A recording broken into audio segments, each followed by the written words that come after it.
the largest black nation, one of the largest African economies. Before the second half of the 19th century, before the British colonization, the Nigerian economy was based on agriculture. Yet progressive, the Nigerian people were food self-sufficient. They produced a variety of commodities that were exported overseas. The abolition of slave trade in the 19th century paved way for expansion of trade in agricultural produce from Nigeria to Europe. Palm oil was the largest export produce from the West African coastal areas. The expansion of agriculture, trade and craft made Nigeria the most prosperous in Africa in the century. Palm oil, cocoa, peanuts headed the country's economy for a long time, until the Brits began aggressive military expansion to break the monopolies of the local traders, of course.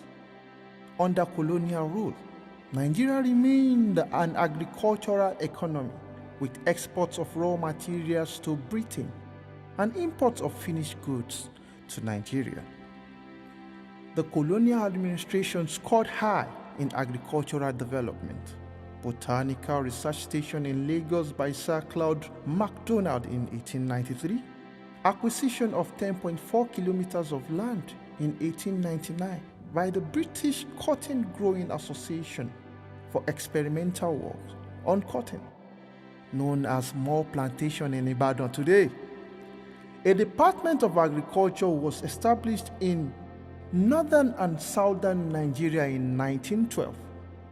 From late 1930s to the mid-1940s, there was significant expansion of research, extension, and training programs of the Agricultural Department. There were scholarships for agricultural students at the Yaba Higher College and Imperial College of Tropical Agriculture in Trinidad. West African Institute for Oil Palm Research in Benin was established. The research on cocoa was intensified at More Plantation Owena, that is near Ondo, and Onikambari near Ibadan. Development of alien cotton in the south, rice cultivation in Sokoto, Niger, Ilorin, Abeokuta, and Ondo provinces. Expansion in the production of export produces such as cocoa, oil palm, and groundnut. Increase in horticultural activities, extension of produce inspection services to cover all principal export crops, investigations into possible irrigation in northern Nigeria. You would agree with me that these are serious developments. Between 1951 to 1960, Nigeria was run by internal self-government, and this led to independence of the Regional Department of Agriculture. There was the setting up of a technical committee, the Council of Natural Resources, made up of the federal and regional ministers and officials for the formulation of national research programs, as well as for the coordination of national research activities. Of course, there were developments. After independence, Nigeria was handed a very strong yet undiversified economy. But you would agree with me that it was strong. Education was progressively expanded and rate of illiteracy reduced. Roads, communication network, hydroelectric dam for electricity supply were all constructed. Automobile assembly plants were established to create more employment opportunities. All activities were financed by the government. Not all activities were financed by the government. All activities were financed by the government, with foreign assistance from Britain and the United States of America. In the late 1970s, the military government of President Olusegun Obasanjo embarked upon Operation Feed the Nation.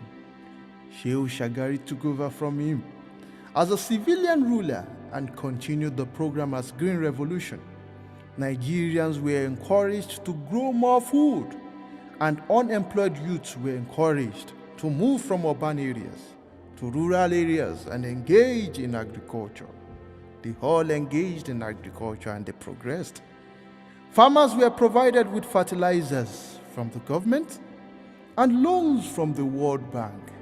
Series of changes in the government's share of expenditures. The percentage of GDP national government expenditures rose from 9% in 1962 to 44% in 1979. Oh no, it fell in 1988 to 17%. I believe this is where it all began.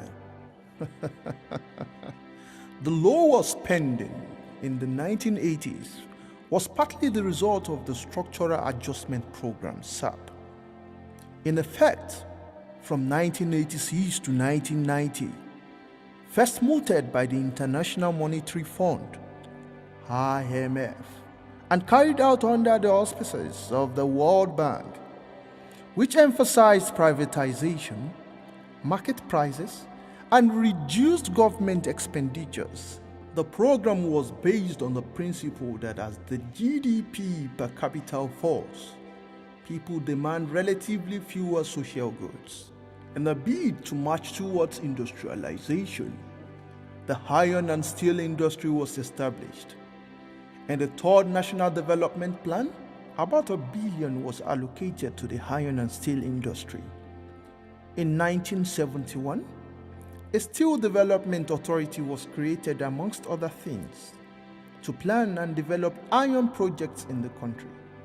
The National Steel Council, the Associated Ores Mining Company Limited, the Ajaokuta Steel Company, the Delta Steel Company were all established.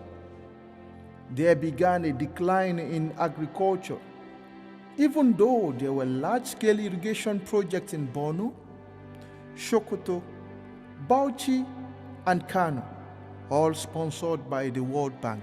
Industrial development in areas such as liquefied gas, fertilizers, and other petrochemical industries progressed steadily.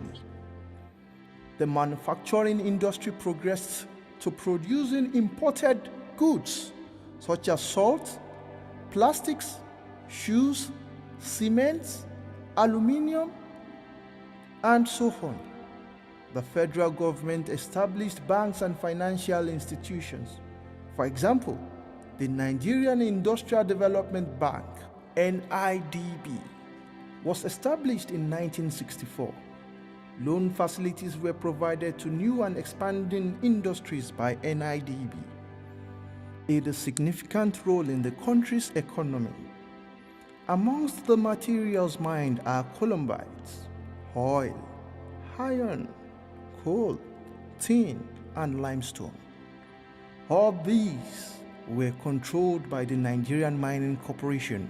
The discovery of oil led to the replacement of agricultural produce such as cocoa, peanuts, and palm products as the largest foreign exchange products. By 1971, Nigeria already rose to be the 7th largest oil producer in the world and became a member of the Organization of the Petroleum Exporting Countries, OPEC. The rocket rise in the price of crude oil in the world by 1974 brought immense wealth to the shores of Nigeria. Nigeria, of course, became a very rich nation. The oil boom of the 1970s aided Nigeria's recovery from the destruction and setback caused by the Civil War. It helped the government achieve its industrialization goal. The manufacturing industry grew so much that there was 8% growth per year.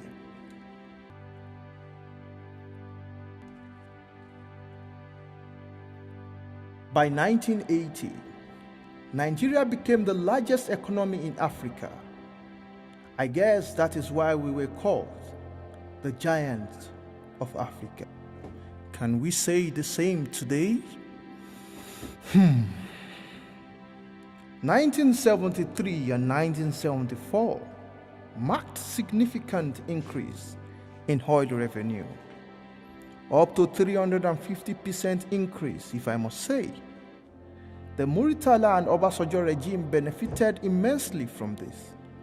The capital-intensive oil sector provided 95% and 65% of Nigeria's foreign exchange earnings and budgetary revenues, respectively. The fall in oil output and price in the 1980s resulted in the reduction in per capita real gross national product, GNP. There was a 4.8% reduction in the GNP per year from 1980 to 1987.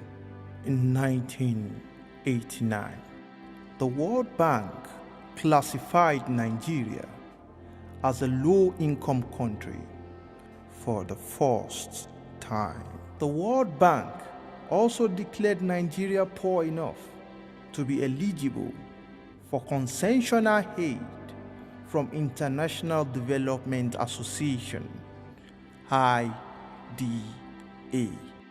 2004 saw a total resuscitation of oil production to a level of 2.5 million barrels per day, and there were development strategies in place to ensure its increase to 4 million by the year 2010. Now, were we able to meet this target at the stipulated year? What other developments were achieved since then? This is 2020. Where is Nigeria in the map of the world's economy? Is Nigeria still the giant of Africa or the cockroach of Africa? Is Nigeria going into formal recession?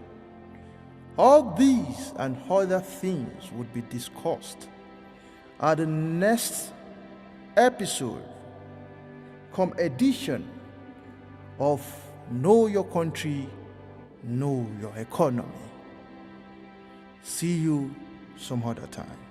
I remain Farouk Abisoye Olanrewaju. Bye for now.